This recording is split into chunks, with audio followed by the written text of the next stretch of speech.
এই মুহূর্তে আপনি যাকে স্ক্রিনে দেখছেন তিনি হলেন নিক ভুজিসিক।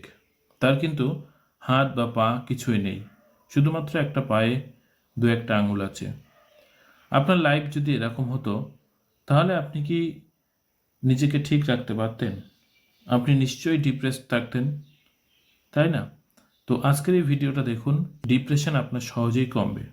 বর্তমানে তিনি একজন মোটিভেশনাল স্পিকার। তার ভয়েসটা শুনুন, তার ভয়েসে আপনি আগুন খুঁজে পাবেন। Didn't pick up that he had no arms and no legs. He's not going to have any quality of life. We're sorry we were not able to give you a choice to abort him.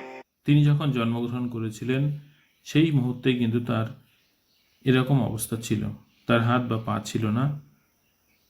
এই যে তিনি বিরল রোগে আক্রান্ত, তাকে বলা হয় tetra Amelia disorder.